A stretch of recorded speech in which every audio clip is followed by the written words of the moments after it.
Pero la geología, y eso nos interesa a los arqueólogos porque, como deben de saber, utilizamos también conceptos de geología.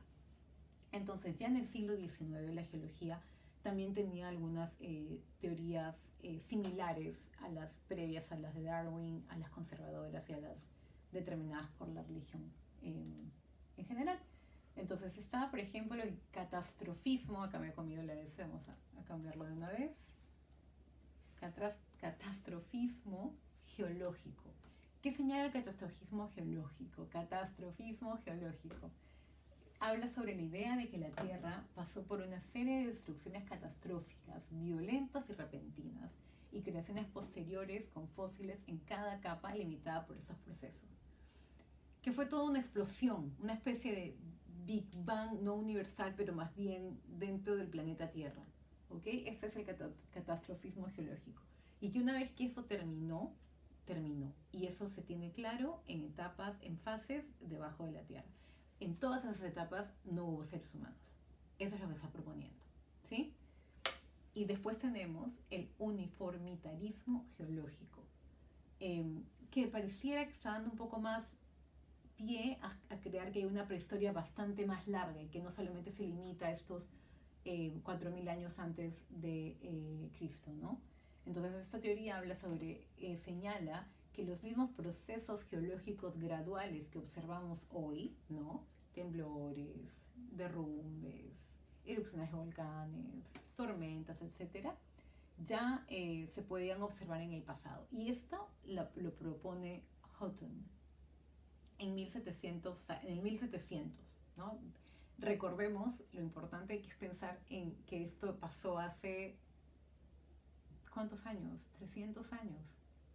Entonces, hay una gran diferencia entre los orígenes de nuestras disciplinas y lo que pensamos ahora, y gracias a Dios que lo hay, ¿no? Porque si no estaríamos un poco estancados en el tiempo.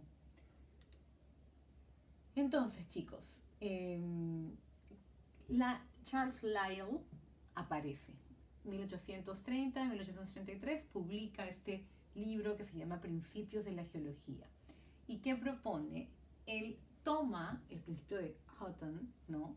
Que era Hutton el que hablaba del uniformitarismo geológico, esto de que los procesos se seguían viendo ahora, digamos, procesos eólicos, procesos acuáticos, erupciones, etc. Y implica en su teoría que la Tierra era increíblemente más antigua que lo que proponía la cronología bíblica.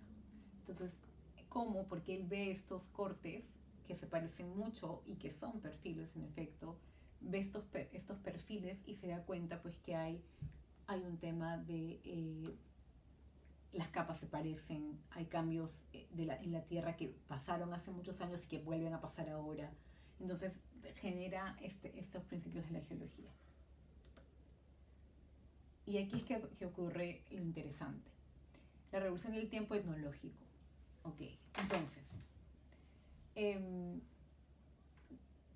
ocurre que en la cueva de Brixton, en Inglaterra, William Pengelly y Hugh Falconer deciden excavar esta cueva para ver unas estalactitas, y era un tema meramente geológico, no tenían ningún interés o no pensaban que iban a encontrar ninguna evidencia arqueológica, y me refiero a evidencias humanas, ¿no? O de repente herramientas generadas por humanos, artefactos. Y luego de pasar por estas capas de estalagmitas, encuentran al lado de megafauna este tipo de herramientas que ven aquí, ¿no? Ese tipo de puntas líticas.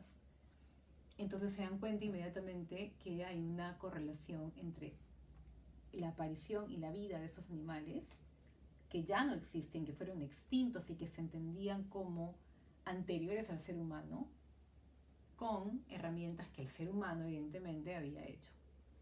Esto se suma, esta excavación se suma a la teoría de Lyell de los principios de la geología, y además se compara con Jacques Boucher de Perthes, que lo que había pasado con él es que él había ya encontrado en Francia, en el valle del río Somes, encuentra restos humanos que clasifica, justamente no quería ir pues contra los principios de la iglesia, y lo hace con mucho respeto y con mucho cuidado, y dice algo así como, bueno, me parece que estos restos son previos a la cronología que propone la Biblia, son antidiluvianos, ¿no? Ese es el corte cronológico en ese momento, son diluvianos, perdón, y precélticos, ¿ok? Entonces, estas evidencias, ¿no? Esta cueva, las evidencias de Bocher de Perthes y la teoría del Laie, la teoría de los principios de la geología se juntan y hay un quiebre.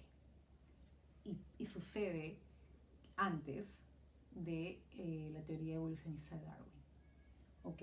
Luego lo que pasa es que Darwin llega con su teoría, publica su libro y es un boom tan grande que opaca un poco este tipo de evidencias que ya se habían dado, que ya se habían conversado en conferencias, que ya se estaban publicando y que se venían conversando desde el 1700.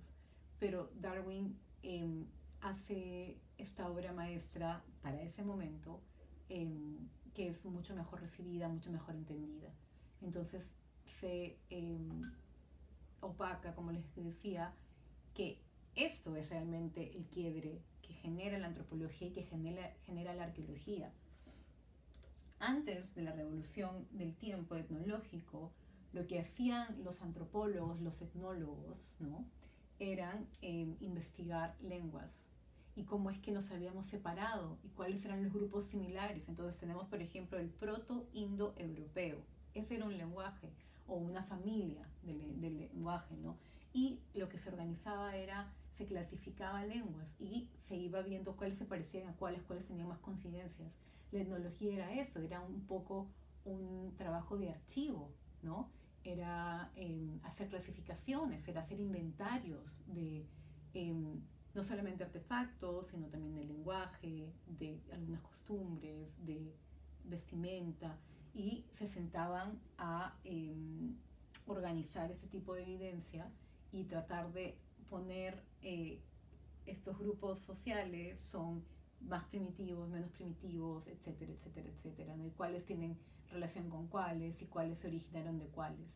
Entonces la etnología era eso, era ese tipo de clasificación, ¿no? Ese tipo de escribir al respecto de esas sociedades que estoy comparando. Tengo 4 sociedades, las voy comparando y las voy escribiendo. Entonces, no había trabajo de campo, ¿no? Por ejemplo.